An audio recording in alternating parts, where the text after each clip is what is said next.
নমস্কার বন্ধুরা, মৌসুমি kitchen and ব্লগে আপনাদের সবাইকে স্বাগত। আজ আমি শেয়ার করছি ডিম দিয়ে করলার একটি দুর্দান্ত স্বাদের রেসিপি। যারা করলা বা উচ্ছে খেতে একদমই পছন্দ করেন না, একবার ডিম দিয়ে এই করলা রান্না করে দেখতে পারো। গরম ভাতের প্রথম পাতে পুরোপুরি জমে যাবে। ঘরের কিছু সাধারণ উপকরণ দিয়েই আজকের এই রেসিপিটি তৈরি করব, কিন্তু খেতে হবে অসাধারণ। তো চলুন বন্ধুরা, আর দেরি না করে রেসিপিটি দেখে নিন।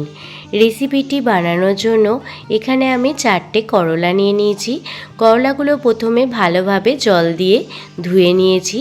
এবার করলার দুদিকটা ভালোভাবে কেটে নিলাম। করলার দুপাশটা ভালোভাবে কেটে নেওয়ার পর এইভাবে গোল গোল করে কেটে নিতে হবে। তবে করলা যখন গোল গোল করে কেটে নেবেন তখন একটু মোটা মোটা করে কাটবেন, তবেই রেসিপিটি খেতে বেশি ভালো লাগবে। আপনাদের একটি করলা দেখাচ্ছি, দেখুন একটু মোটা মোটা করে আমি করলাগুলো কেটে নিচ্ছি। একই পদ্ধতিতে বাকি করলাগুলো কেটে আপনাদের কাছে ফিরে আসছি। দেখুন সমস্ত করলা কাটা হয়ে গেছে। এবার করলাগুলো একটি পাত্রে উঠিয়ে নিচ্ছি।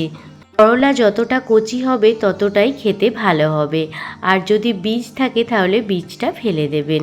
সমস্ত করলা একটি বাটিতে উঠিয়ে নিয়েছি।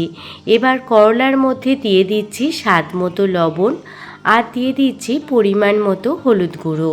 লবণ হলুদ করলার মধ্যে ভালোভাবে মাখিয়ে নেব, যাতে করলার ভিতর লবণ হলুদটা ভালোভাবে ঢুকে যায়। করলার ভিতর লবণ হলুদটা মাখিয়ে 10 থেকে 15 মিনিট এইভাবেই রেখে দেব। দেখুন সমস্ত করলাতে লবণ হলুদ মাখিয়ে নিয়েছি।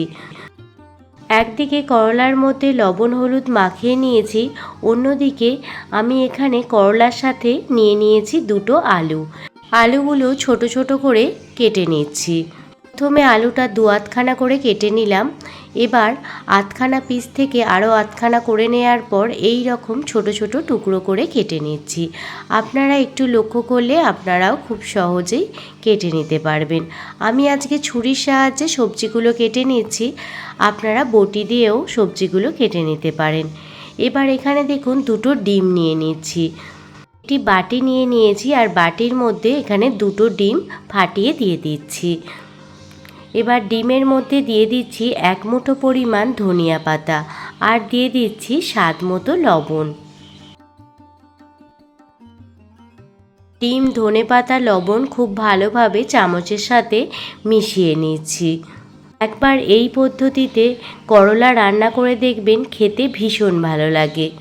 যারা করলা খেতে একদমই পছন্দ করেন না তারা এই পদ্ধতিতে করলা রান্না করে দেখতে পারেন, খেতে ভীষণ ভালো লাগে।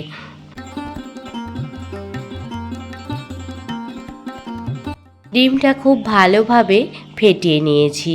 এবার রান্নাটি করার জন্য গ্যাসের ওভেন জ্বালিয়ে কড়াই বসিয়ে দিয়েছি, আর কড়াইতে দিয়ে দিলাম পরিমাণ মতো সর্ষের তেল।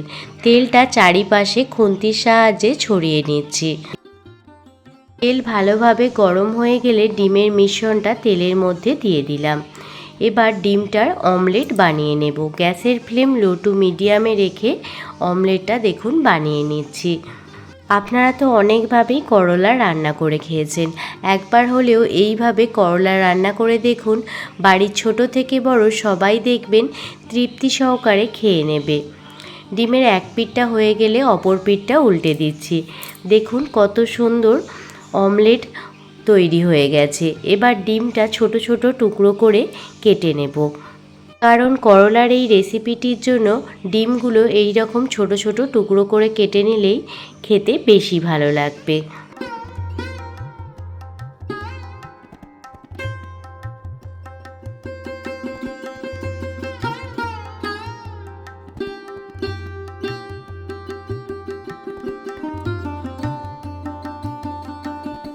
দেখুন ছোট ছোট টুকরো করে ডিমগুলো কেটে নিয়েছি। এবার ডিমগুলো একটি পাত্রে উঠিয়ে নিয়েছি। এবার ওই কড়াইয়ের মধ্যেই আরও কিছুটা পরিমাণ সর্ষের তেল দিয়ে দিলাম। তেল ভালোভাবে গরম হয়ে গেলে এর মধ্যে করলাগুলো দিয়ে দিলাম। লবণ হলুদ মাখানো করলাগুলো দিয়ে দিয়েছি। করলাগুলো গ্যাসের ফ্লেম লো টু মিডিয়ামে রেখে প্রথমে ভালোভাবে ভেজে নেব। এগুলো এপিট ওপিট করে উল্টে খুব ভালোভাবে ভেজে নিতে হবে। করলাগুলো ভাজার সময় মাঝে মাঝে এপিট ওপিট করে উল্টে দেবেন, তাহলে দু পিঠটাই দেখবেন খুব ভালোভাবে ভাজা হয়ে গেছে। দেখুন 3 থেকে 4 মিনিট পর ফিরে এসেছি আর করলাগুলো খুব সুন্দরভাবে ভাজা হয়ে গেছে। এবার করলাগুলো একটি পাত্রে উঠিয়ে নেব। করলার এই রেসিপিটিতে করলাগুলো খুব ভালো করে ভেজে নিতে হবে, হালকা ব্রাউন কালার করে করলাগুলো ভেজে নিতে হবে, তবেই কিন্তু রেসিপিটি খেতে বেশি ভালো লাগবে। করলা তেঁতেও কম লাগবে। সমস্ত করলা ভেজে তুলে রাখলাম। এবার আরও কিছুটা পরিমাণ সর্ষের তেল দিয়ে দিলাম। এবার ছোট ছোট টুকরো করে রাখা আলুগুলো দিয়ে দিচ্ছি। গ্যাসের ফ্লেম মিডিয়ামে রেখে আলুগুলো এপিট ওপিট করে উল্টে ভালোভাবে ভেজে নেব। এইভাবে আলু আর করলা যদি ভেজে রান্না করেন রেসিপিটি খেতে বেশি ভালো লাগবে।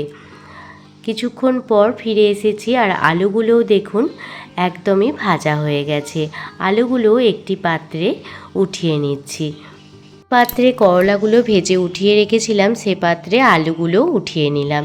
আর কড়াইয়ের মধ্যে দিয়ে দিলাম গোটা জিরে, একটি শুকনো লঙ্কা ফাটিয়ে দিয়ে দিয়েছি, আর 4 থেকে 5টা রসুন সরু সরু করে কেটে দিয়ে দিলাম, আর 1 ইঞ্চি আদা লম্বা লম্বা করে কেটে দিয়ে দিয়েছি।